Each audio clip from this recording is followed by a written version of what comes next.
Alors, c'est un petit peu loin pour nous, mais vous vous souvenez, vous, des 3 premiers mois avec votre enfant? Oui. Oh oui, c'était dur, hein, Nathalie, hein. Oui, c'est dur. Hein, c'est dur, non? Très dur. Ouais, c'est pas évident. Bon, bah justement, vous venez de rentrer de la maternité avec votre bébé, vous avez la sensation de le comprendre, et puis 5 minutes après, vous êtes totalement perdu. Eh oui, les débuts avec bébé, c'est tout un mystère. Qu'en pensent nos maternautes, Nathalie? Alors, est-ce que vous avez été surprise par les 3 premiers mois? Moi, oui, à 74%. Ouais. J'imagine que dans la plupart des cas, c'est en plus un premier bébé, donc on comprend ce chiffre extrêmement imposant. Alors, on a eu beaucoup de témoignages. Je voulais vous faire part de celui de Vanessa, parce qu'ils savent y faire, ces petits. Ils ont un certain nombre de compétences. Et Vanessa nous raconte que son petit de 3 mois, lui, évidemment, c'était terrible. Elle n'arrivait pas à s'en sortir, elle était crevée. Et elle dit, heureusement, c'était compensé par des sourires à n'en plus finir, qui nous rattrapaient et nous donnaient la force de nous battre une journée de plus. Et puis Mathilde, qui a un petit Louis aussi de 3 mois. Et qui, elle, a beaucoup souffert du regard des gens, du regard de l'entourage. Elsa, vous nous en parliez il y a pas trop longtemps. Comme si, effectivement, c'était une évidence, comme si on était une mauvaise mère ou un mauvais père et qu'on n'avait rien de bien solide. Dans le métier de parent, il faut du temps, évidemment. Alors, après, on s'est dit, il faut absolument qu'on recontextualise tout ça, parce qu'on a assisté à la rédaction à des batailles entre des parents qui défendent le maternage proximal, vous savez, hyper disponibilité, et de l'autre côté, bataille, on a vu apparaître le maternage d'éloignement, il faut les séparer tout de suite, beaucoup de féministes derrière ça. On s'est dit, mais on est en train de perdre notre bon sens de base. Oui, Nathalie, ça avec fait longtemps, j'espère qu'on... Ça me fait peur, revient, moi. ça revient. Et oui, vous mettez un mot comme maternage proximal, évidemment, à l'autre bout, vous avez les féministes qui s'y mettent, pas toutes, hein, mais certaines, en disant attention, bon voilà, évidemment c'est toujours pareil, le balancier se situe plutôt au milieu. Alors, on s'est dit, mais relisons nos classiques, le grand classique c'est Bowlby, bien sûr, qui est ce psychiatre et ce psychanalyste anglais, John Bowlby. Vous le connaissez, Vincent? Non, je connais Bilbon. C'est tout à fait autre chose. Et enfin, en tout cas, c'est quelqu'un qui nous a beaucoup aidé, nous, les parents, à comprendre combien les bébés avaient besoin de cette proximité extrêmement physique pour grandir, d'être contenus au départ. Et vous savez, sortir de non, mais il faut le laisser pleurer, là, il faut le laisser dans son berceau en plastique, c'est beaucoup mieux comme ça.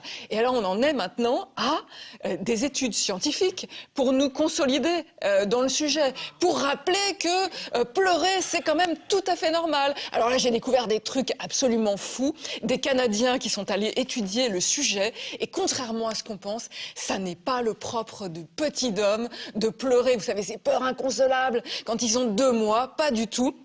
Il y a aussi des macaques rhésus qui sont dans le même état, des chimpanzés, des cochons d'Inde qui ont des périodes de blues. Voilà. Alors les adultes aussi, parce que d'abord nous restons de grands enfants et puis qu'on a besoin d'être consolés, etc. Donc c'est très intéressant parce que le but c'est de nous aider à comprendre que le besoin, il ne faut pas confondre l'autosuffisance et le besoin d'autonomie qui est quelque chose qui se fait palier par palier. Et ce qu'on aime bien à la rédaction, c'est que enfin on met du père dans l'histoire et que le maternage c'est une chose, mais qu'au maternage, ça concerne les pères, évidemment, et notamment Thierry, un de nos invités. Exactement, et avec du paternage dans l'histoire, maternage, paternage, ça donne parentage. Et quand les pères sont là, figurez-vous qu'il y a beaucoup moins de troubles du comportement de l'enfant. Et de avis à la population. Et de la aussi pour Nous sommes troubles. indispensables, que voulez-vous? Mais oui. C'est pour ça que vous êtes là, Vincent. Absolument. Alors, qu'est-ce qui vous attend durant les 100 premiers jours de votre bébé? On va essayer de répondre à cette question ce matin sur le plateau des maternelles. Avec nos invités, nous aurons avec nous Marie-Odile, Thierry et notre pédiatre, le docteur Marc Pillot. Au revoir Emmanuel Guibert. Merci beaucoup d'être venu sur le plateau des maternelles. Et à bientôt pour le prochain tome d'Ariol.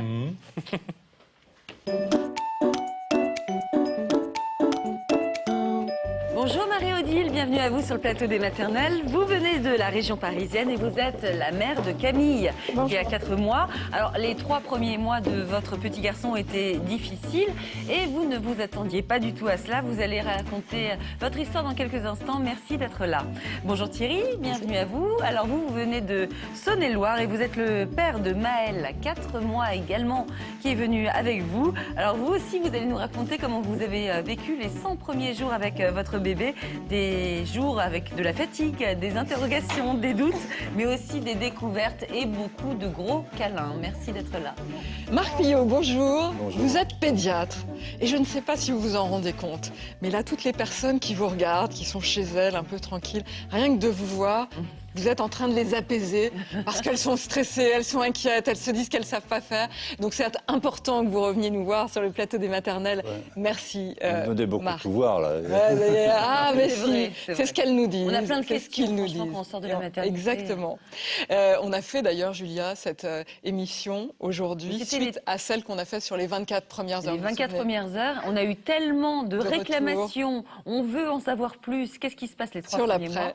Peut-être qu'on pourra faire la première année. Que nous y sommes. Mais attendez, c'est sans fin, je veux dire. À 47 ans, on y les est 18 encore. premières années. Donc Marc, alors nous avons passé donc ces 24 premières heures.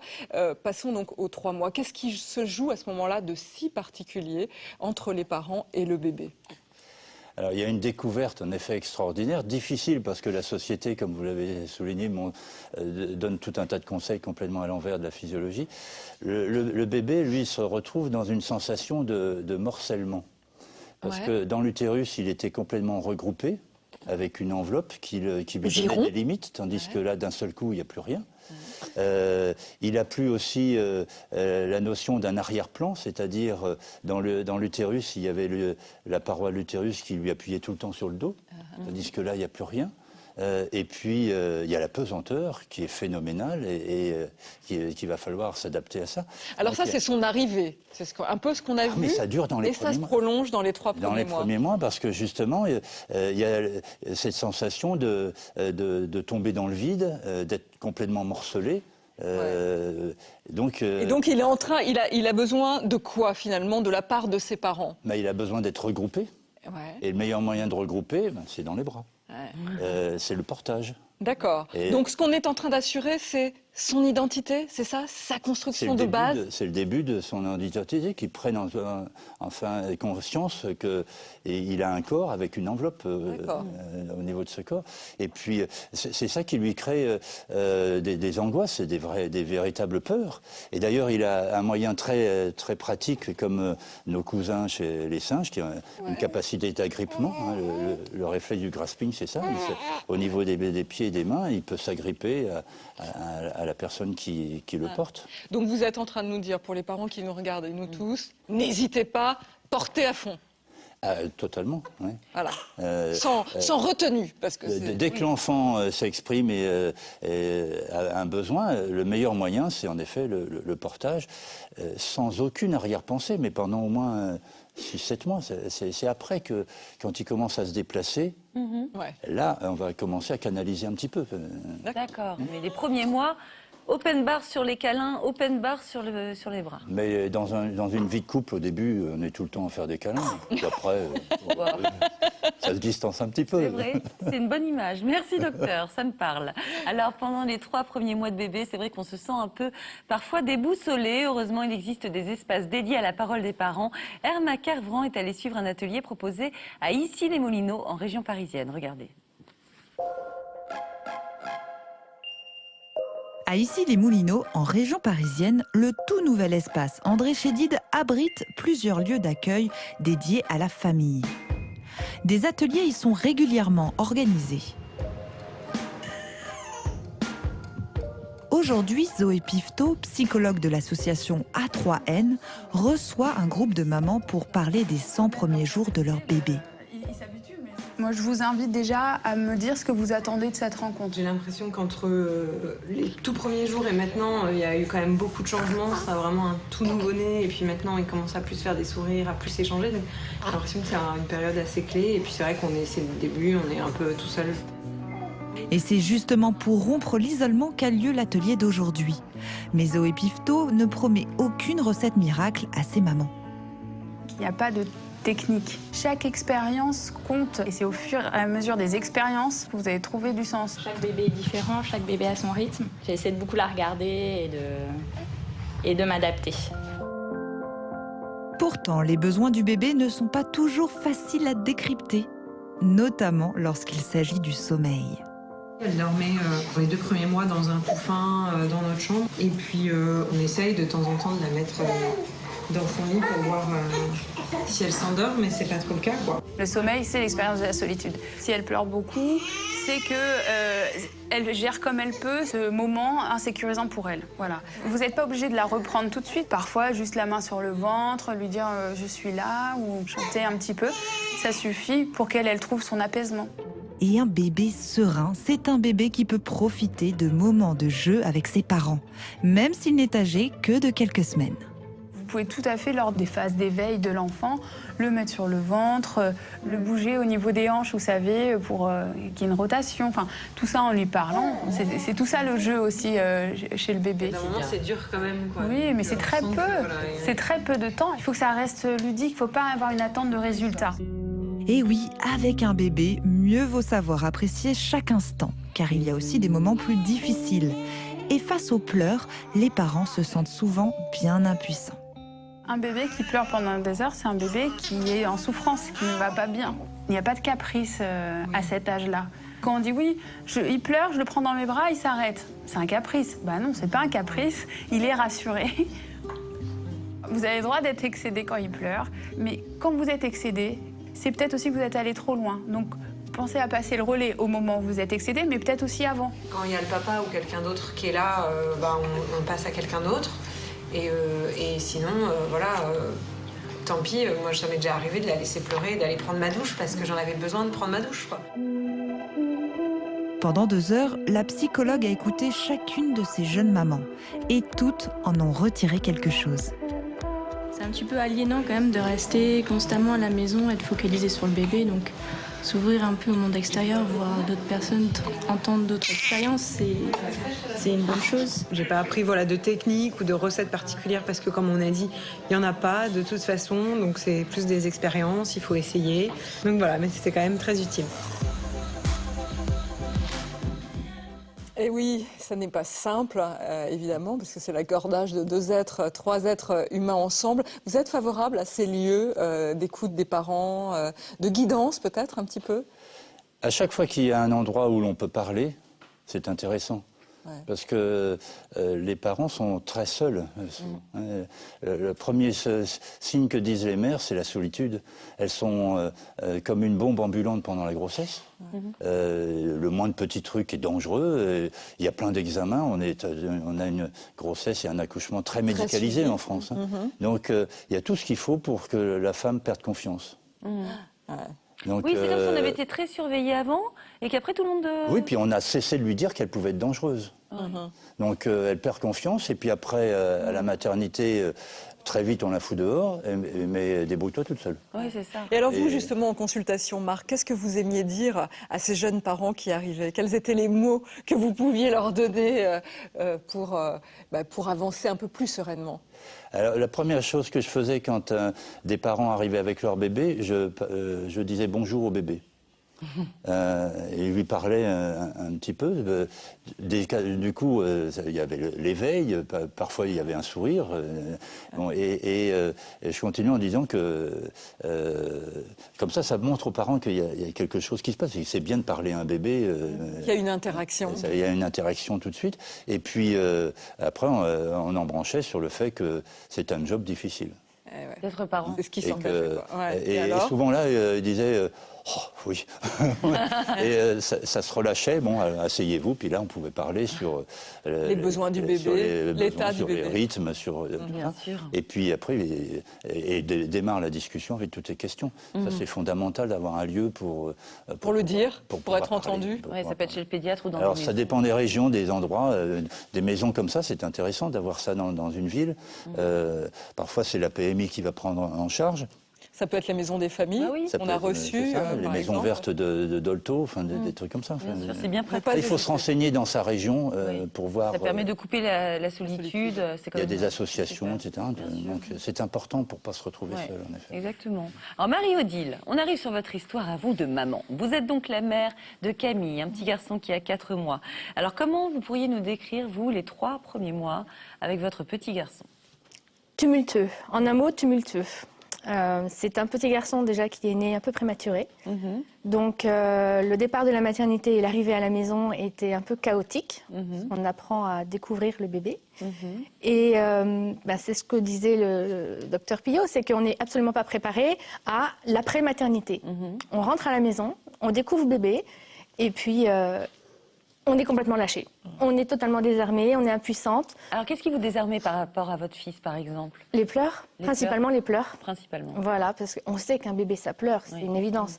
Mais qu'il pleure autant, personne ne le dit. D'accord. Et c'était vraiment son seul moyen de communication avec vous, les pleurs, pendant ces 3 premiers mois? Ou alors, justement, il y avait des sourires, il y avait d'autres choses? Les sourires sont venus au fur et à mesure, effectivement, mais c'est vrai que c'était principalement les pleurs. On essaye de les décoder au fur et à mesure, mais ça ne se fait pas les 15 premiers jours ou le premier mois. Bien sûr. Donc c'est avant tout des pleurs, et tellement de pleurs que je crois qu'au bout de quelques semaines, vous avez emmené votre fils aux urgences. Au bout de 3 semaines, on est parti aux urgences. Parce qu'il pleurait trop? En fait, on va pas s'habituer aux pleurs, on peut pas s'habituer aux pleurs. Mais on savait qu'il y avait les pleurs de la tombée de la nuit, que c'était quelque chose de normal pour un enfant. Mais quand il a commencé à pleurer pendant plus de 2 heures sans qu'il y ait aucun moyen de l'arrêter, le portage ne marchait pas, les câlins, rien ne fonctionnait, on a décidé de l'emmener aux urgences. Et c'était en fait une bonne idée, on s'est aperçu qu'il y avait un problème aussi au niveau de l'alimentation. Il avait un souci au niveau de son intestin qui n'était pas totalement terminé du fait de la prématurité. Tout à fait. Effectivement, ça doit être très angoissant. Enfin, je me Assez souviens angoissant. quand le bébé pleure, on ne sait pas pourquoi et on se dit que ça va être grave. Alors là, ça l'était pas, mais bon... C'est ce qu'on a dit en arrivant aux urgences. On a dit bon, on va faire comme tous les parents et puis on y va, tant pis. Hein. De toute façon, il vaut mieux y aller quand on a Oui, peur. De toute façon, surtout quand c'est en pleine nuit. C'est la première fois. J'espère que ce sera la dernière. Bon, après. Bon, peut-être que vous allez apprendre au fur et à mesure le fameux métier de parent et à décoder de mieux en mieux votre petit garçon. Alors vous, Thierry, vous êtes le papa de Maël qui est parti faire un petit tour là avec tonton Brahim parce qu'il avait envie de sortir du plateau. Exact, et de faire sa vie. Il a 4 mois lui aussi. Vous n'aviez pas non plus spécialement, je crois, imaginé ces 3 premiers mois. Vous étiez comme tous les parents. Ouais, alors inversement, une maman où elle est entourée, elle a les bouquins, elle a tous ses rendez-vous. Nous, on est un peu extérieur à tout ça. Oui. Et c'est vrai que je ne m'étais pas du tout imaginé, même si on a des échos, on ne peut pas s'imaginer à quel point ou comment ça peut se passer. Et c'est un gros bouleversement, non? C'est un joli bouleversement. C'est un joli bouleversement parce que, comme je l'ai souvent dit, ça change une vie, mais c'est quelque chose à vivre. C'est franchement quelque chose à vivre parce que il y a plein de nouveautés. Alors le bébé, pour lui, tout est nouveau, ce que vous disiez tout à l'heure.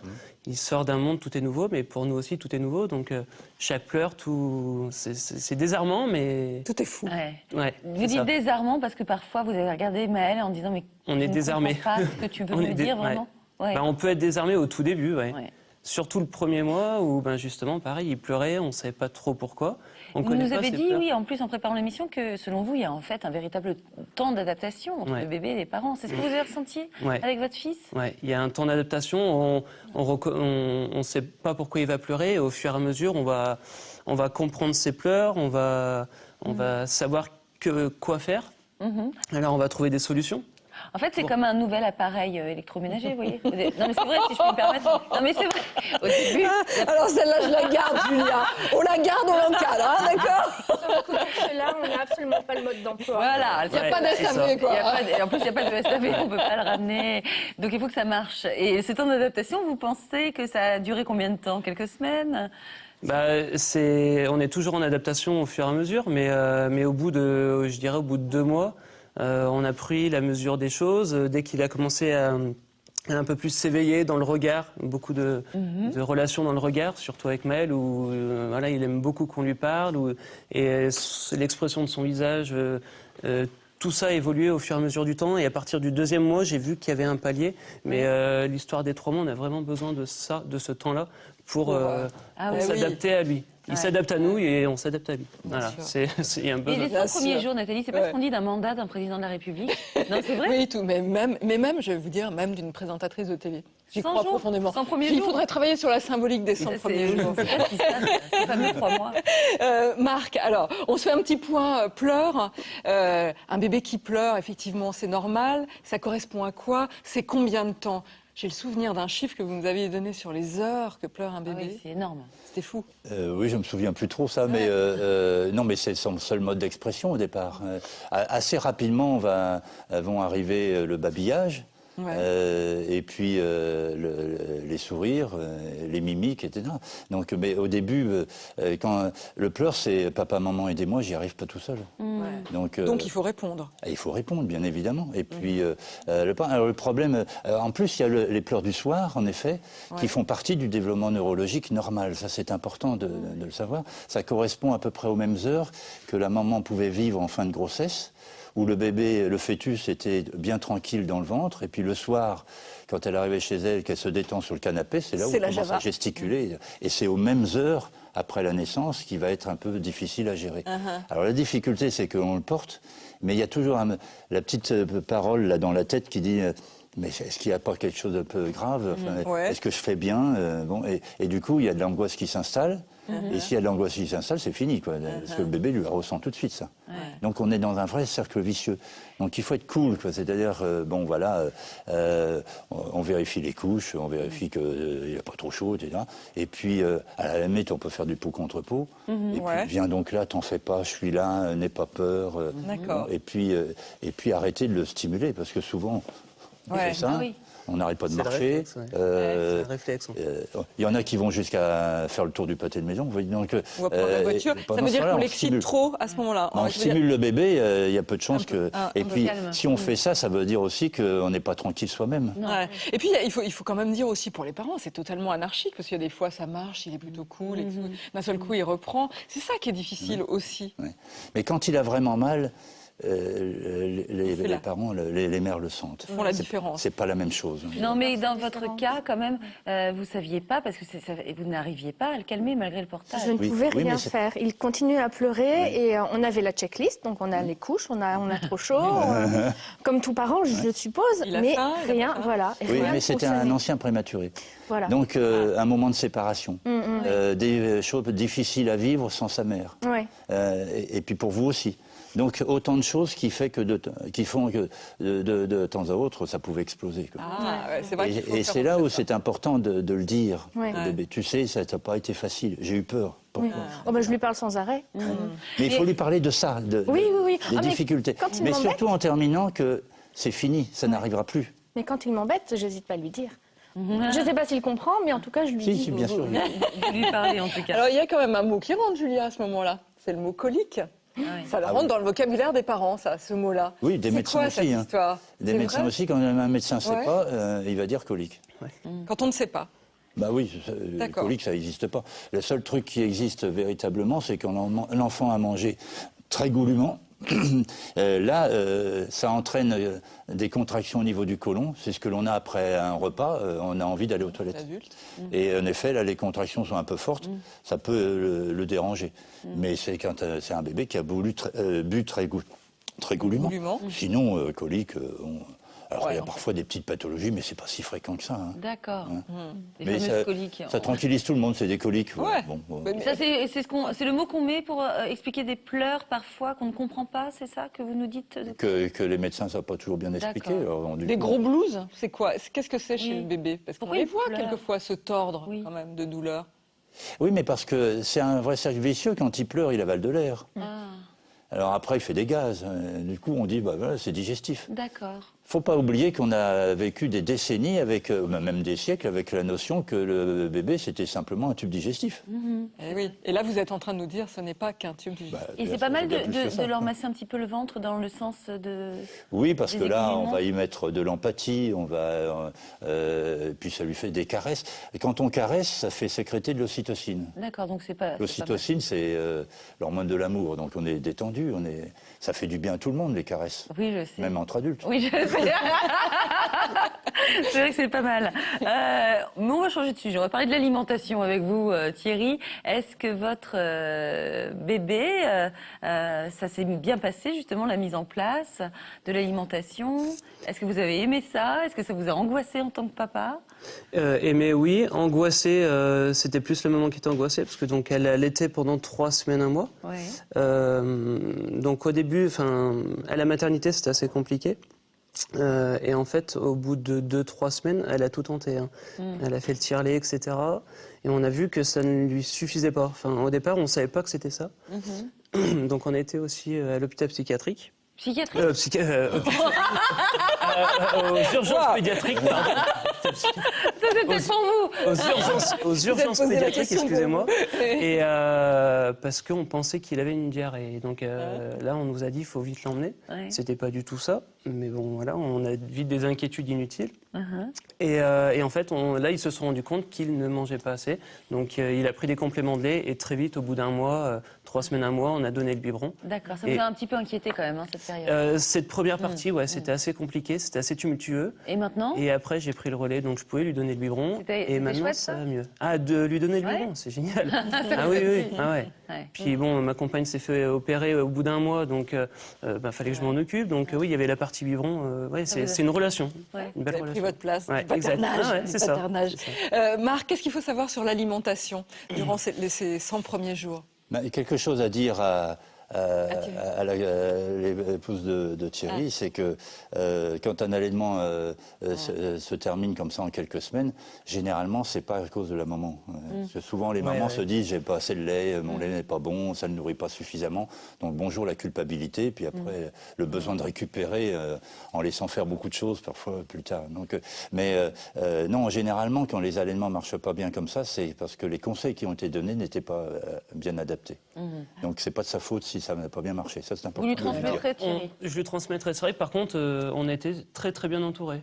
Oui, non, mais ça, on est alors après, bien les entouré. conseils, peut-être que c'était peut-être pas les bons, mais en tout cas... Alors quels sont-ils ces bons conseils ? Les sont pas toujours bien formés, dans les études en tout cas. Donc vont être vraiment efficaces ceux qui ont fait une formation volontairement. Et de voir le bébé et la maman. Parce que comme quand on était aux urgences pédiatriques, ils ont vu le bébé et la maman, donc ils ont pu donner le conseil qu'il fallait et ils ont dit ils ne mangent pas assez.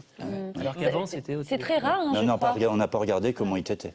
Oui, exact, c'est ça. Voilà, c'est tout à fait ça. Il est là le bon conseil, Marc ? C'est quoi le bon conseil ? Par rapport à le bon conseil par rapport à l'alimentation. Bon conseil par l'alimentation, que ça soit le sein ou bien le biberon, il faut toujours faire en fonction des signes d'éveil du bébé.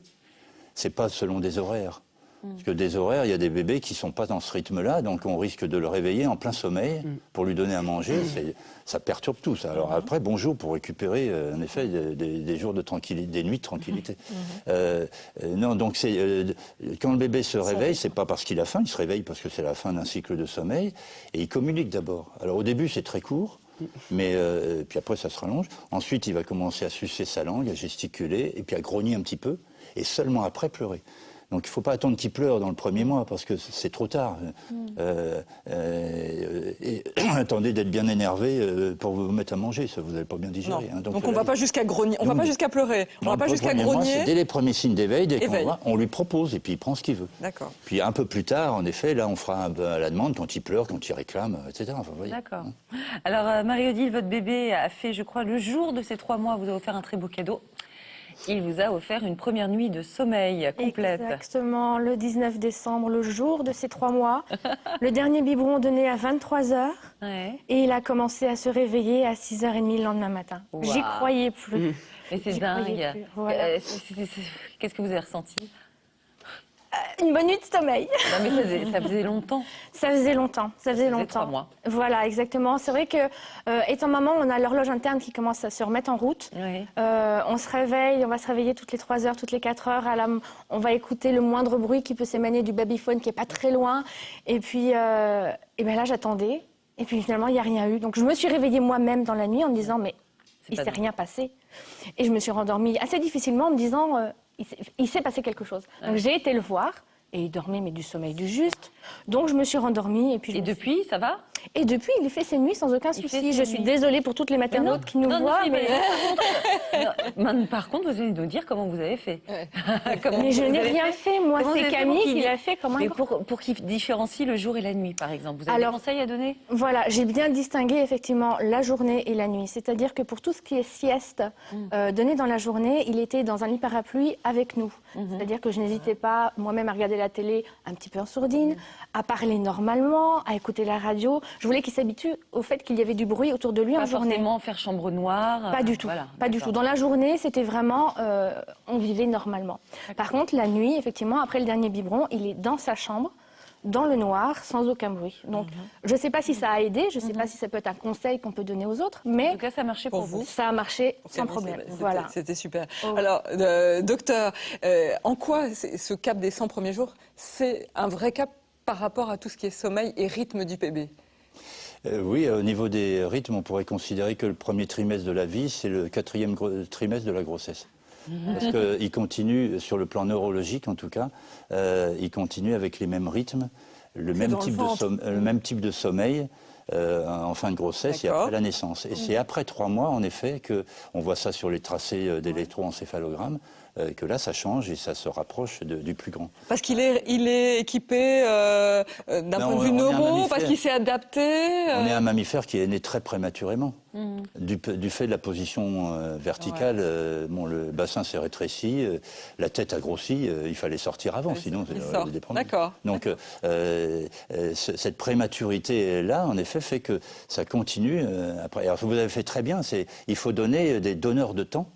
C'est-à-dire, dans la journée, c'est pleine lumière, on fait des guilis, etc. Et dans la nuit, quand on lui donne à manger, c'est dans le noir, et puis on ne fait pas de guilis, on fait pas... Or, souvent, parfois, puisqu'on est un peu réveillé, on se met à faire tout un tas d'interactions avec le bébé pendant la nuit. Et ça lui complique un peu le repérage du rythme jour-nuit, parce que lui vient d'un monde où il n'y avait pas de... Il n'y avait pas de sollicitation la nuit. Et peut-être créer un rituel aussi, non? Éventuellement. Les rituels dans la journée, toujours dans le même sens, pas faire le bain le matin et puis le lendemain le soir. Enfin, il faut que les événements dans la journée soient un peu dans les mêmes rythmes, dans le même temps. C'est comme les vieux, hein, si ça a changé leurs habitudes. C'est routinier un petit, hein? Comment? Ça aime la routine, les petits. Tout à fait, tout à fait. Le bébé, il a besoin de ça parce que c'est ça qui le sécurise. Et puis, il va aussi l'aider à régler son horloge de temps. Je voudrais qu'on parle aussi avec vous, Thierry, de tout ce qui est développement, communication. Je crois que vous avez été assez surpris aussi de la vitesse à laquelle ça allait ces 3 premiers mois. C'est l'évolution, la motricité, moi c'est ça, c'est la motricité qui m'a fait, qui m'a surpris, qui m'a fait halluciner. Qu'est-ce qui vous a surpris particulièrement? Quand on était chez la pédiatre, aux 2 mois, il a réussi à se retourner. Elle l'avait mis sur le ventre et il a réussi à se retourner. Je ne pensais pas qu'un bébé à 2 mois pouvait le faire. Ouais. Après, il y avait beaucoup de choses que je ne m'imaginais pas. Je ne me posais pas trop de questions. Et c'est vrai que de voir de la façon dont il a pu évoluer en l'espace de 3 mois, 4 mois maintenant, c'est assez, ça va vite, c'est assez surprenant. C'est ce que tous les parents disent. Tu vas voir, ça va vite. Mais c'est vrai que ça va vite. À prendre les objets, après...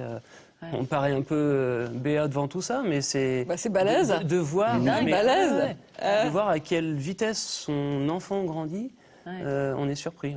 Vous aussi, ça vous a surpris, toutes ces capacités Oui. Et d'autant plus du fait qu'il était préma, je me suis dit, bon, il va peut-être avoir un léger retard, le temps qu'il compense un petit peu. Et en fait, pas du tout. Les sourires sont venus assez rapidement. Et ça nous fait oublier toutes les douleurs et toutes les choses négatives par lesquelles on est passé avant. C'est vrai. Et c'est vrai que maintenant, alors... À 4 mois, il a réussi à se retourner de dos vers le ventre. Mais c'est ce que disait Thierry, on est vraiment béat d'admiration devant ce petit être qui va continuer en plus à nous éblouir de plus en plus. Il s'interagit très vite dans les regards, dans les sourires, dans les regards, c'est affolant. Il se passe plein de choses. Et ça évolue en même temps que justement le bébé lui-même évolue d'un point de vue psychomoteur, Marc Pillot. À quoi on doit s'attendre de ce côté-là? Alors il y a déjà, en effet, c'est un être de communication, vous venez de le dire, et on a été le plus loin possible, puisqu'on va jusqu'à la parole, etc. Donc il y a tout un tas d'interactions là-dedans, et puis après, il bouge, il a besoin de bouger, et il bouge rien que pour le plaisir, c'est pas avec une intention. D'accord. Plus tard, il va tendre le bras, la main vers un objet pour pouvoir le prendre, mais au départ, c'est simplement pour bouger. Et puis, il va bouger aussi... pour percevoir le monde autour, pour comprendre la gravité. Alors, c'est un peu au hasard, ça va dans tous les sens, mais il y a du plaisir à ça, parce qu'il y a de la place. Et puis, ensuite, il va aussi commencer à gérer un peu mieux son axe vertébral. Hein, donc il va commencer à mieux tenir la tête. Hein, puis c'est plus tard, en effet, plusieurs mois, vers 6-7 mois, il va assis, puis après marcher à 4 pattes, puis se mettre debout, 18 mois, 2 ans, enfin vous voyez, des choses comme ça. Donc il commence déjà ça pendant le premier trimestre, en effet. On les voyait dans le reportage, les femmes qui étaient là mettaient leur bébé par terre, au-dessus des mobiles. Vous conseillez ça, justement, des positions allongées avec une forme de liberté? Alors, il va s'en saisir, mobile, le bébé. l'arc au-dessus, ça c'est un truc qui fait vendre, en effet. C'est pas forcément l'idéal parce que du coup, le bébé est toujours sur le dos et la tête comme ça. Il faut qu'il soit libre. Donc c'est bien de le mettre sur le ventre quand il est réveillé parce que comme ça il peut apprendre à redresser un peu la tête et puis on peut le laisser aussi sur le dos mais avec tout un tas de choses autour et puis c'est lui qui va découvrir les choses en faisant au hasard. Pas forcément en hauteur. En fait. Non, des choses sur les côtés, comme ça il va tourner là, après il va tourner de l'autre côté. Il va faire le culbuto, quoi. Il va aller chercher... C'est vrai qu'autrement, c'est comme sur un transat. Et si en effet il a des choses sur le côté, c'est là où il va peut-être en effet essayer jusqu'à se tourner à un moment, et là c'est le bonheur. Il faut que ça soit un peu des découvertes, parce que c'est ça qui fait les interconnexions au niveau des neurones. Plus il y a d'essais, plus il y a de tentatives, plus il va y avoir des interconnexions. Et donc le cerveau se développe et plutôt dans le bon sens. Alors, plutôt que d'être canalisé, vous voyez. Tout n'est pas fait après ces 100 jours. On leur dit là, vous leur dites ce qui les attend, ce qui va se passer. C'est pas fini, il y en a au moins jusqu'à 3 ans. Non, là il va être, il est dominé par son cerveau émotionnel pendant les premières années. Donc tout est dans l'émotion. Le cortex qui va canaliser les émotions, les peurs, et puis ensuite permettre aussi les idées. Bon, c'est simplement vers 5-6 ans que ça...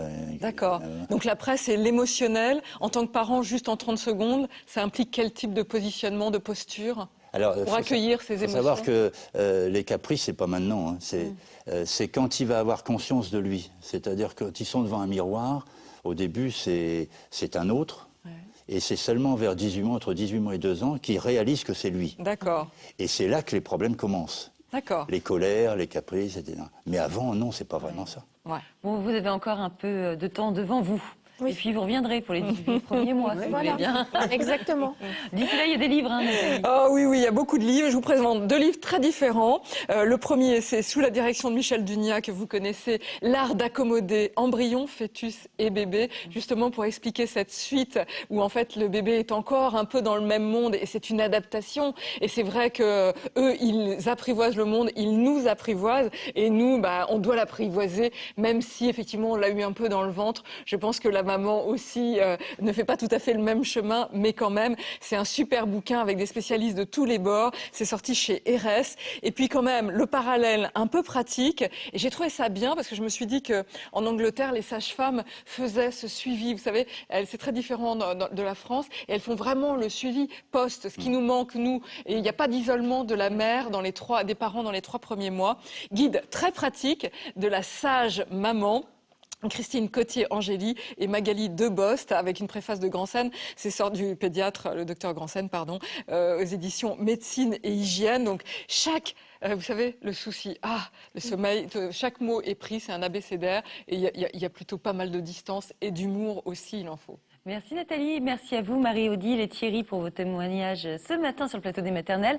Un grand merci également à Magali Massa d'avoir préparé ce dossier. Merci docteur Marc Pillot, vous restez encore un peu avec nous pour la suite de cette émission.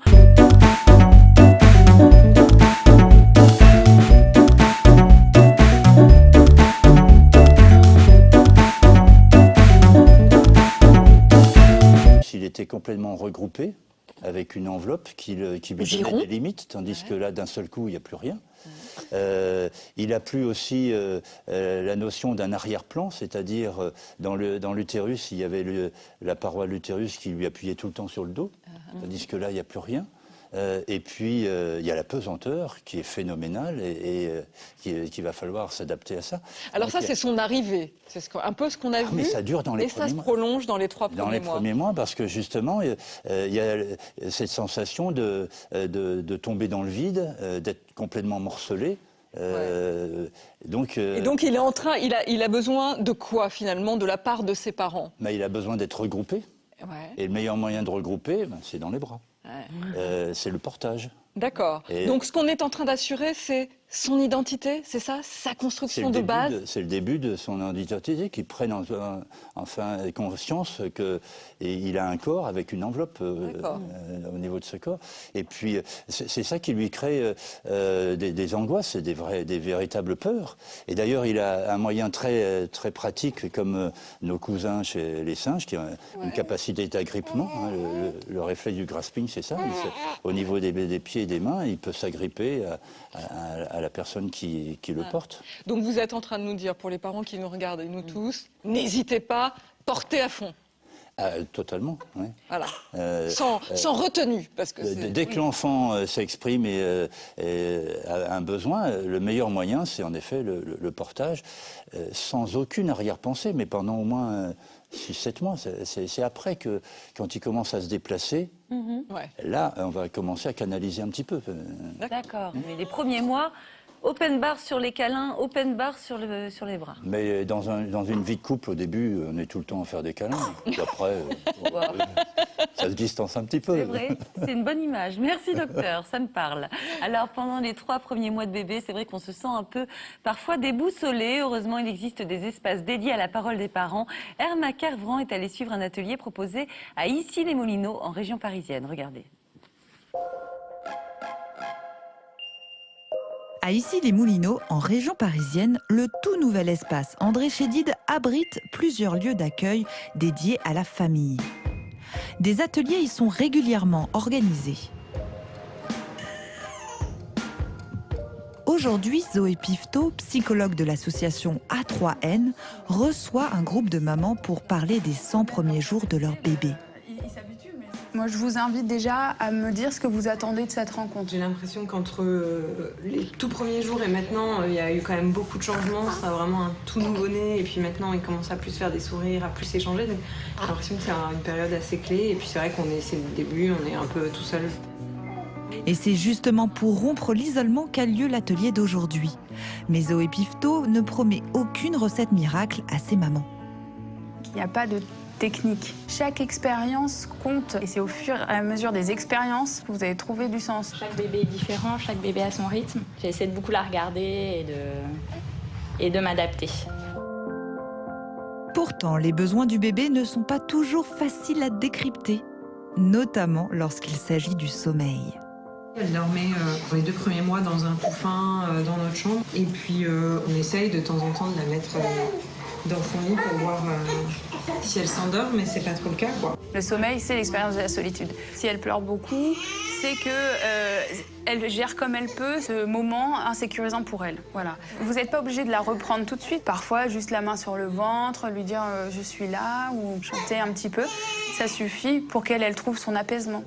Et un bébé serein, c'est un bébé qui peut profiter de moments de jeu avec ses parents, même s'il n'est âgé que de quelques semaines.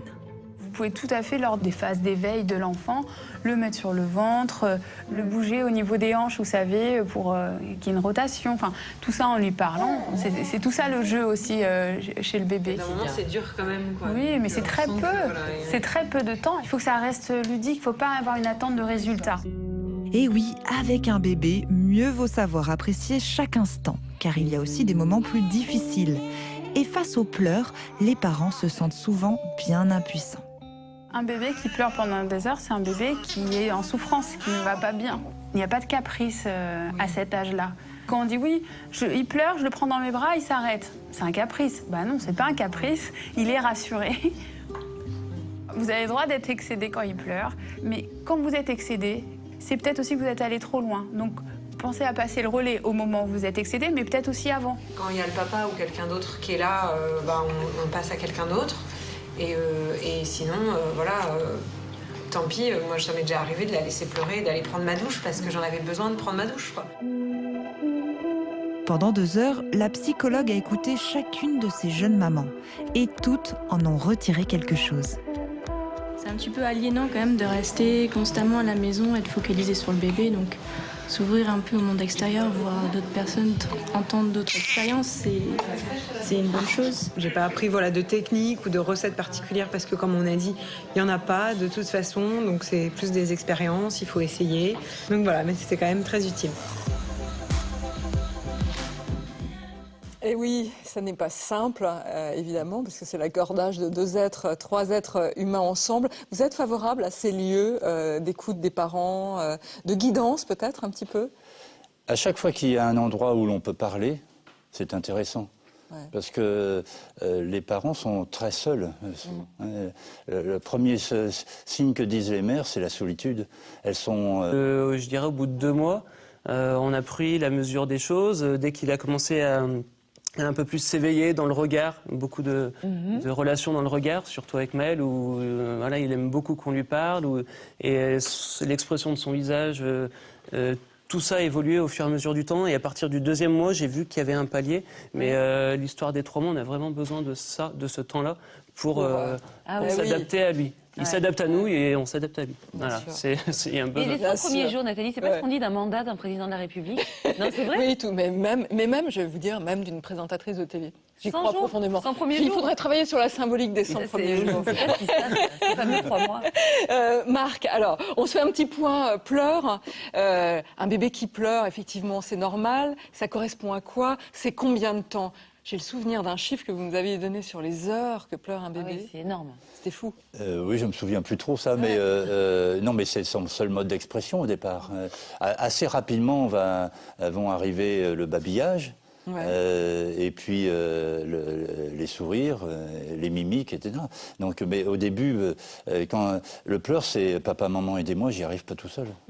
Donc il faut répondre. Il faut répondre, bien évidemment. Et puis le problème, en plus, il y a les pleurs du soir, en effet, qui font partie du développement neurologique normal. Ça, c'est important de le savoir. Ça correspond à peu près aux mêmes heures que la maman pouvait vivre en fin de grossesse, où le bébé, le fœtus, était bien tranquille dans le ventre, et puis le soir, quand elle arrivait chez elle, qu'elle se détend sur le canapé, c'est là où elle commence à gesticuler. Et c'est aux mêmes heures, après la naissance, qui va être un peu difficile à gérer. Alors la difficulté, c'est qu'on le porte, mais il y a toujours la petite parole là dans la tête qui dit... Mais est-ce qu'il n'y a pas quelque chose de peu grave? Est-ce que je fais bien? Et du coup, il y a de l'angoisse qui s'installe. Et s'il y a de l'angoisse qui s'installe, c'est fini, quoi. Parce que le bébé lui ressent tout de suite ça. Donc on est dans un vrai cercle vicieux. Donc il faut être cool, quoi. C'est-à-dire, bon voilà, on vérifie les couches, on vérifie qu'il n'y a pas trop chaud, etc. Et puis, à la limite, on peut faire du peau contre peau. Et puis, viens donc là, t'en fais pas, je suis là, n'aie pas peur. Et puis, arrêtez de le stimuler, parce que souvent... C'est ça, on n'arrête pas de marcher. C'est un réflexe. Il y en a qui vont jusqu'à faire le tour du pâté de maison. Donc, ou à prendre la voiture. Ça veut dire qu'on l'excite trop à ce moment-là. On stimule le bébé, il y a peu de chances que... Et puis, si on fait ça, ça veut dire aussi qu'on n'est pas tranquille soi-même. Et puis, il faut quand même dire aussi pour les parents, c'est totalement anarchique, parce qu'il y a des fois, ça marche, il est plutôt cool, et tout. D'un seul coup, il reprend. C'est ça qui est difficile aussi. Mais quand il a vraiment mal... les parents, les mères le sentent. Font la différence. C'est pas la même chose. Non, mais dans votre cas, quand même, vous saviez pas, parce que vous n'arriviez pas à le calmer malgré le portage. Je ne pouvais rien faire. Il continuait à pleurer et on avait la checklist, donc on a les couches, on a trop chaud, comme tout parent, je suppose, mais rien, voilà. Oui, mais c'était un ancien prématuré. Voilà. Donc un moment de séparation, des choses difficiles à vivre sans sa mère. Et puis pour vous aussi. Donc autant de choses qui font que de temps à autre, ça pouvait exploser. Quoi. C'est vrai et c'est là où c'est important de le dire. Tu sais, ça n'a pas été facile. J'ai eu peur. Pourquoi je lui parle sans arrêt. Mais il faut lui parler de ça, des difficultés. Mais surtout en terminant que c'est fini, ça n'arrivera plus. Mais quand il m'embête, j'hésite pas à lui dire. Je ne sais pas s'il comprend, mais en tout cas, je lui dis. Si, bien sûr. Vous lui parlez en tout cas. Alors il y a quand même un mot qui rentre, Julia, à ce moment-là. C'est le mot colique. Ça rentre dans le vocabulaire des parents, ça, ce mot-là. Oui, des médecins aussi. Des médecins aussi, quand un médecin ne sait pas, il va dire colique. Quand on ne sait pas. Bah oui, colique, ça n'existe pas. Le seul truc qui existe véritablement, c'est quand l'enfant a mangé très goulûment. Là, ça entraîne des contractions au niveau du côlon. C'est ce que l'on a après un repas. On a envie d'aller aux toilettes. Et en effet, là, les contractions sont un peu fortes. Ça peut le déranger. Mais c'est quand c'est un bébé qui a bu très goulûment. Sinon, colique... Alors, il y a parfois des petites pathologies, mais c'est pas si fréquent que ça. Hein. D'accord. Les Mais fameuses coliques. ça tranquillise tout le monde, c'est des coliques. Ouais. Bon. Ça, c'est le mot qu'on met pour expliquer des pleurs parfois qu'on ne comprend pas, c'est ça que vous nous dites Que les médecins ne savent pas toujours bien expliquer. Alors, Des gros blues, c'est quoi? Qu'est-ce que c'est chez le bébé? Parce qu'on Pourquoi les il voit pleure quelquefois se tordre quand même de douleur. Oui, mais parce que c'est un vrai cercle vicieux. Quand il pleure, il avale de l'air. Alors après, il fait des gaz. Du coup, on dit, voilà, c'est digestif. D'accord. Il ne faut pas oublier qu'on a vécu des décennies, même des siècles, avec la notion que le bébé, c'était simplement un tube digestif. Et oui. Et là, vous êtes en train de nous dire, ce n'est pas qu'un tube digestif. Et c'est pas mal de leur masser un petit peu le ventre dans le sens de... Oui, parce que là, on aiguillements. va y mettre de l'empathie, puis ça lui fait des caresses. Et quand on caresse, ça fait sécréter de l'ocytocine. D'accord, donc c'est pas... L'ocytocine, c'est l'hormone de l'amour, donc on est détendu, ça fait du bien à tout le monde, les caresses. Oui, je sais. Même entre adultes. Oui, je sais. C'est vrai que c'est pas mal. Mais on va changer de sujet. On va parler de l'alimentation avec vous, Thierry. Est-ce que votre bébé, ça s'est bien passé, justement, la mise en place de l'alimentation? Est-ce que vous avez aimé ça? Est-ce que ça vous a angoissé en tant que papa? Aimé, oui. Angoissé, c'était plus le moment qui était angoissé, parce que donc elle allaitait pendant 3 semaines, 1 mois. Ouais. Donc au début, à la maternité, c'était assez compliqué. Et en fait, au bout de 2-3 semaines, elle a tout tenté. Hein. Elle a fait le tire-lait, etc. Et on a vu que ça ne lui suffisait pas. Au départ, on ne savait pas que c'était ça. Donc on a été aussi à l'hôpital psychiatrique. Psychiatrique aux urgences pédiatriques, pardon. Ça, c'est peut-être pour vous. Aux urgences pédiatriques, excusez-moi. Et parce qu'on pensait qu'il avait une diarrhée. Donc, comme une bombe ambulante pendant la grossesse. Le moindre petit truc est dangereux. Il y a plein d'examens. On a une grossesse et un accouchement très médicalisé en France. Hein. Donc il y a tout ce qu'il faut pour que la femme perde confiance. Donc, oui, c'est comme si on avait été très surveillés avant et qu'après tout le monde... Oui, puis on a cessé de lui dire qu'elle pouvait être dangereuse. Donc elle perd confiance et puis après, à la maternité, très vite on la fout dehors, mais débrouille-toi toute seule. Oui, c'est ça. Et alors vous, justement, en consultation, Marc, qu'est-ce que vous aimiez dire à ces jeunes parents qui arrivaient? Quels étaient les mots que vous pouviez leur donner pour avancer un peu plus sereinement? Alors, la première chose que je faisais quand des parents arrivaient avec leur bébé, je disais bonjour au bébé. Et lui parlait un petit peu.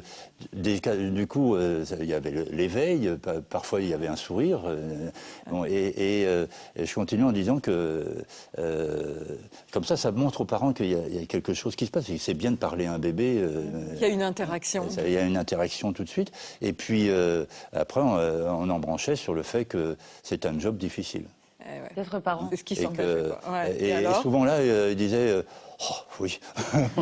Et ça se relâchait. Bon, asseyez-vous. Puis là, on pouvait parler sur les besoins du bébé, l'état du bébé, les rythmes, sur. Bien sûr. Et puis après, démarre la discussion avec toutes ces questions. Ça, c'est fondamental d'avoir un lieu pour le dire, pour être parler, entendu. Oui, ça peut être chez le pédiatre ou dans Alors, les ça maisons. dépend des régions, des endroits, des maisons comme ça. C'est intéressant d'avoir ça dans une ville. Parfois, c'est la PMI qui va prendre en charge. Ça peut être la maison des familles. Ah oui. On a reçu les maisons vertes de Dolto, des trucs comme ça. Bien sûr, c'est bien pratique. Il faut se renseigner dans sa région pour voir. Ça permet de couper la solitude. Il y a des associations, etc. Donc c'est important pour ne pas se retrouver seul, en effet. Exactement. Alors Marie-Odile, on arrive sur votre histoire à vous de maman. Vous êtes donc la mère de Camille, un petit garçon qui a 4 mois. Alors comment vous pourriez nous décrire, vous, les 3 premiers mois avec votre petit garçon? Tumultueux. En un mot, tumultueux. C'est un petit garçon déjà qui est né un peu prématuré. Donc le départ de la maternité et l'arrivée à la maison était un peu chaotique. On apprend à découvrir le bébé. Et c'est ce que disait le docteur Pillot, c'est qu'on n'est absolument pas préparé à l'après-maternité. On rentre à la maison, on découvre bébé et puis on est complètement lâché. On est totalement désarmé, on est impuissante. Alors qu'est-ce qui vous désarmait par rapport à votre fils, par exemple? Les pleurs, principalement les pleurs. Principalement. Voilà, parce qu'on sait qu'un bébé, ça pleure, c'est une évidence.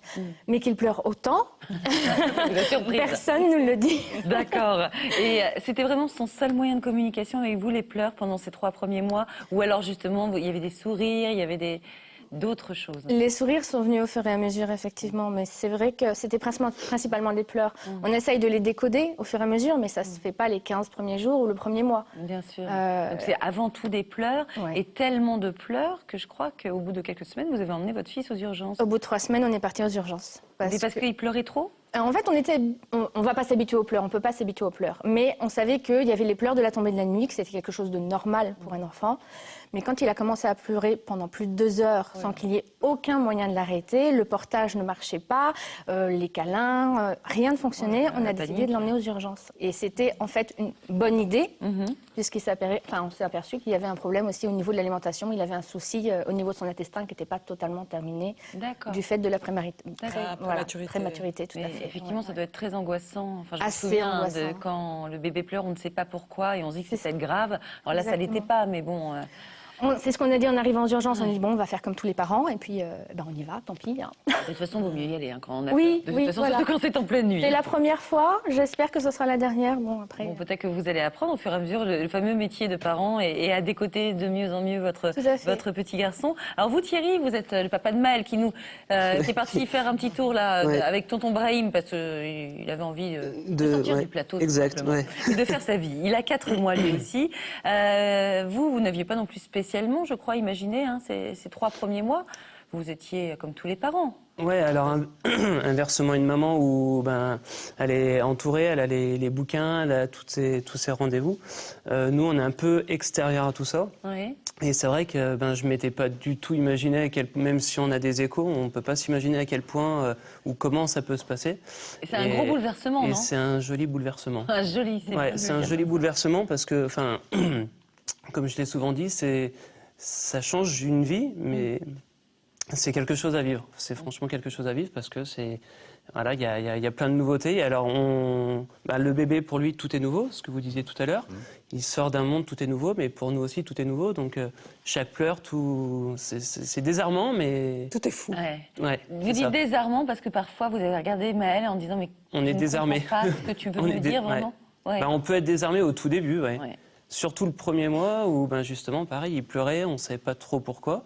Vous nous avez dit, en plus en préparant l'émission, que selon vous, il y a en fait un véritable temps d'adaptation entre le bébé et les parents. C'est ce que vous avez ressenti avec votre fils ? Oui, il y a un temps d'adaptation. On ne sait pas pourquoi il va pleurer. Et au fur et à mesure, on va comprendre ses pleurs, on va savoir quoi faire.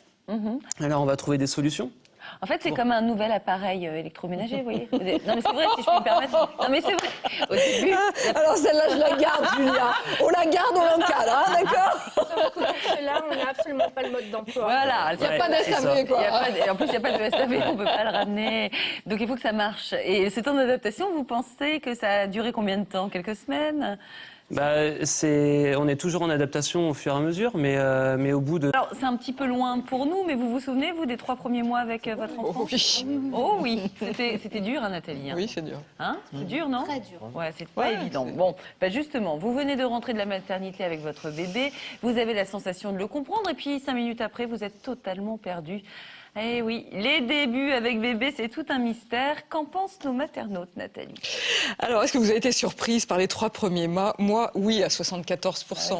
J'imagine que dans la plupart des cas, c'est en plus un premier bébé, donc on comprend ce chiffre extrêmement imposant. Alors, on a eu beaucoup de témoignages. Je voulais vous faire part de celui de Vanessa, parce qu'ils savent y faire, ces petits. Ils ont un certain nombre de compétences. Et Vanessa nous raconte que son petit de 3 mois, lui, évidemment, c'était terrible. Elle n'arrivait pas à s'en sortir, elle était crevée. Et elle dit, heureusement, c'était compensé par des sourires à n'en plus finir, qui nous rattrapaient et nous donnaient la force de nous battre une journée de plus. Et puis Mathilde, qui a un petit Louis aussi de 3 mois. Et qui, elle, a beaucoup souffert du regard des gens, du regard de l'entourage. Elsa, vous nous en parliez il y a pas trop longtemps. Comme si, effectivement, c'était une évidence, comme si on était une mauvaise mère ou un mauvais père et qu'on n'avait rien de bien solide. Dans le métier de parent, il faut du temps, évidemment. Alors, Après, on s'est dit, il faut absolument qu'on recontextualise tout ça, parce qu'on a assisté à la rédaction à des batailles entre des parents qui défendent le maternage proximal, vous savez, hyper disponibilité, et de l'autre côté, bataille, on a vu apparaître le maternage d'éloignement, il faut les séparer tout de suite, beaucoup de féministes derrière ça. On s'est dit, mais on est en train de perdre notre bon sens de base. Nathalie, ça avec fait ces petits... longtemps, j'espère qu'on... Ça me fait Ça peur, revient, moi. ça revient. Et oui, vous mettez un mot comme maternage proximal, évidemment, à l'autre bout, vous avez les féministes qui s'y mettent pas toutes, hein, mais certaines en disant attention, bon voilà, évidemment c'est toujours pareil, le balancier se situe plutôt au milieu. Alors, on s'est dit, mais relisons nos classiques, le grand classique c'est Bowlby, bien sûr, qui est ce psychiatre et ce psychanalyste anglais, John Bowlby. Vous le connaissez, Vincent? Non, je connais Bilbon. C'est tout à fait autre chose. Et enfin, en tout cas, c'est quelqu'un qui nous a beaucoup aidé, nous, les parents, à comprendre combien les bébés avaient besoin de cette proximité extrêmement physique pour grandir, d'être contenus au départ. Et vous savez, sortir de non, mais il faut le laisser pleurer, là, il faut le laisser dans son berceau en plastique, c'est beaucoup mieux comme ça. Et alors, on en est maintenant à des études scientifiques pour nous consolider dans le sujet, pour rappeler que pleurer, c'est quand même tout à fait normal. Alors là, j'ai découvert des trucs absolument fous, des Canadiens qui sont allés étudier le sujet, et contrairement à ce qu'on pense, ça n'est pas le propre du petit homme de pleurer. Vous savez, ces peurs inconsolables quand ils ont 2 mois, pas du tout. Il y a aussi des macaques rhésus qui sont dans le même état, des chimpanzés, des cochons d'Inde qui ont des périodes de blues. Voilà. Alors les adultes aussi, parce que d'abord nous restons de grands enfants et puis qu'on a besoin d'être consolés, etc. Donc c'est très intéressant parce que le but c'est de nous aider à comprendre que le besoin, il ne faut pas confondre l'autosuffisance et le besoin d'autonomie qui est quelque chose qui se fait palier par palier. Et ce qu'on aime bien à la rédaction, c'est que enfin on met du père dans l'histoire et que le maternage c'est une chose, mais qu'au maternage, ça concerne les pères, évidemment, et notamment Thierry, de nos invités. Exactement, et avec du paternage dans l'histoire. Maternage, paternage, ça donne parentage. Et quand les pères sont là, figurez-vous qu'il y a beaucoup moins de troubles du comportement de l'enfant. Et de avis à la population. Et de la aussi pour Nous les sommes troubles. indispensables, que voulez-vous? Mais oui. C'est pour ça que vous êtes là, Vincent. Absolument. Alors, qu'est-ce qui vous attend durant les 100 premiers jours de votre bébé? On va essayer de répondre à cette question ce matin sur le plateau des maternelles. Avec nos invités, nous aurons avec nous Marie-Odile, Thierry et notre pédiatre, le docteur Marc Pillot. Au revoir Emmanuel Guibert. Merci beaucoup d'être venu sur le plateau des maternelles. Et à bientôt pour le prochain tome d'Ariol.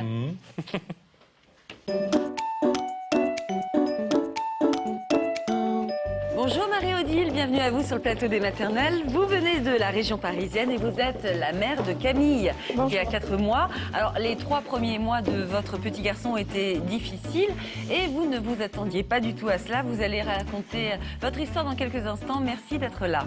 Bonjour Thierry, bienvenue à vous. Alors, vous venez de Saône-et-Loire et vous êtes le père de Maëlle, 4 mois également, qui est venu avec vous. Alors, vous aussi, vous allez nous raconter comment vous avez vécu les 100 premiers jours avec votre bébé.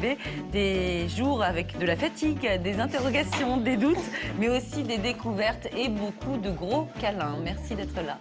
Marc Pillot, bonjour. Bonjour. Vous êtes pédiatre et je ne sais pas si vous vous en rendez compte, mais là, toutes les personnes qui vous regardent, qui sont chez elles, un peu tranquilles, rien que de vous voir, vous êtes en train de les apaiser parce qu'elles sont stressées, elles sont inquiètes, elles se disent qu'elles ne savent pas faire. Donc c'est important que vous reveniez nous voir sur le plateau des maternelles. Ouais. Merci Marc. Vous donnez beaucoup de pouvoir là. Mais si, c'est ce qu'elles nous disent. On a plein de questions quand on sort de la maternité. Exactement. On a fait d'ailleurs, Julia, cette émission aujourd'hui suite à celle qu'on a faite sur les 24 premières heures. Les 24 premières heures, on a eu tellement de réclamations. On veut en savoir plus. Qu'est-ce qui se passe les 3 premiers mois? Peut-être qu'on pourra faire la première année. Que nous y sommes. Mais attendez, c'est sans fin, je veux dire. À 47 ans, on est 18 premières années. Donc Marc, alors nous avons passé donc ces 24 premières heures. Passons donc aux 3 mois. Qu'est-ce qui se joue à ce moment-là de si particulier entre les parents et le bébé? Alors, il y a une découverte, un effet extraordinaire, difficile parce que la société, comme vous l'avez souligné, donne tout un tas de conseils complètement à l'envers de la physiologie.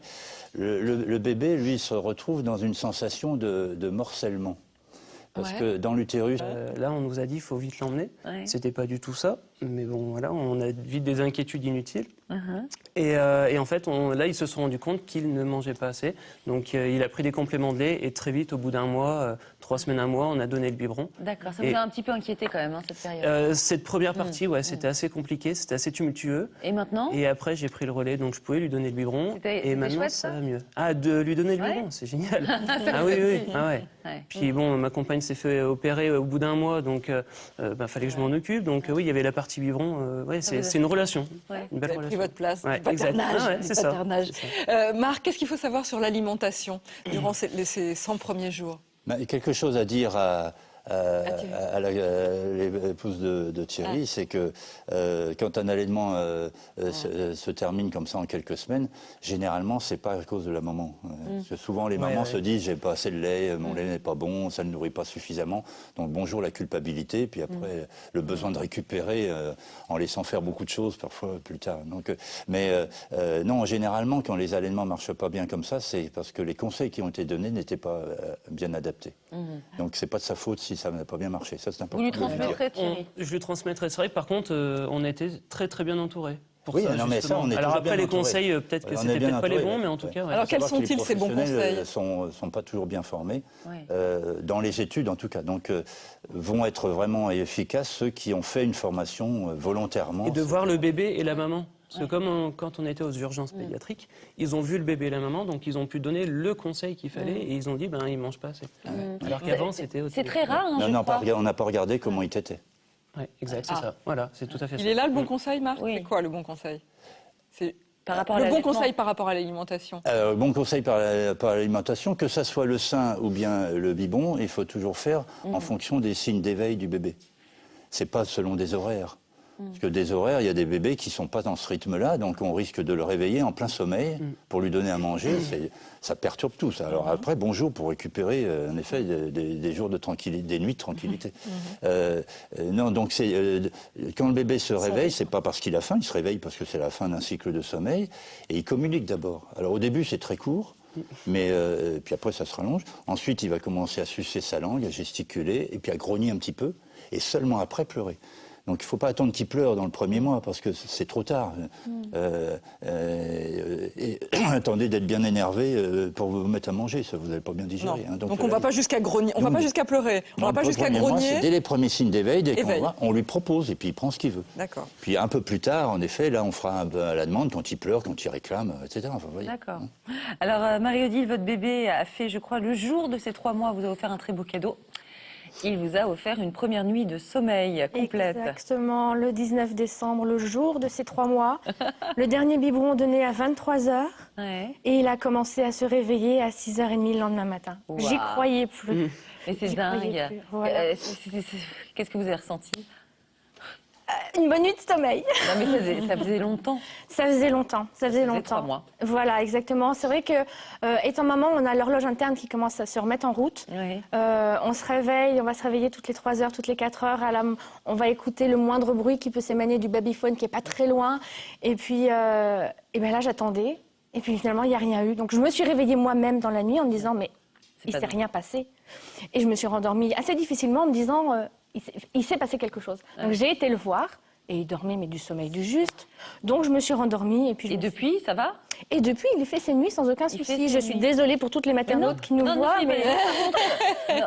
Par contre, vous allez nous dire comment vous avez fait. Mais je n'ai rien fait. Moi, c'est Camille qui l'a fait. Mais pour qu'il différencie le jour et la nuit, par exemple. Vous avez des conseils à donner? Voilà, j'ai bien distingué effectivement la journée et la nuit. C'est-à-dire que pour tout ce qui est sieste donné dans la journée, il était dans un lit parapluie avec nous. C'est-à-dire que je n'hésitais pas moi-même à regarder la télé un petit peu en sourdine, à parler normalement, à écouter la radio. Je voulais qu'il s'habitue au fait qu'il y avait du bruit autour de lui en journée. Pas forcément faire chambre noire. Pas du tout. Voilà, pas du tout. Dans la journée, c'était vraiment, on vivait normalement.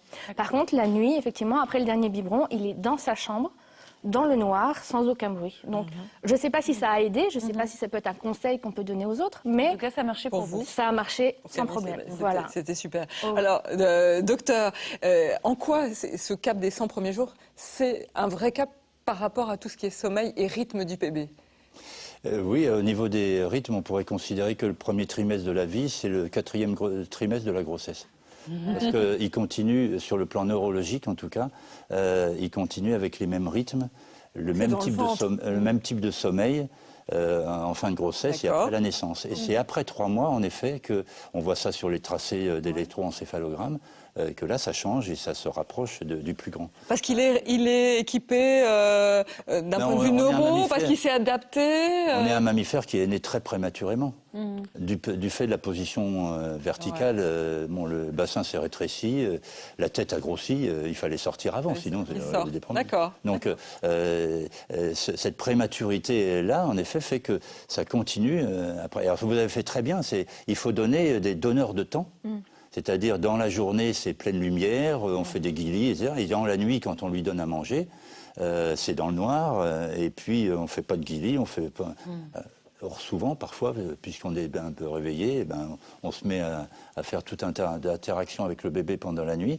Et ça lui complique un peu le repérage du rythme jour-nuit, parce que lui vient d'un monde où il n'y avait pas de... Il n'y avait pas de sollicitation la nuit. Et peut-être créer un rituel aussi, non? Éventuellement. Les rituels dans la journée, toujours dans le même sens, pas faire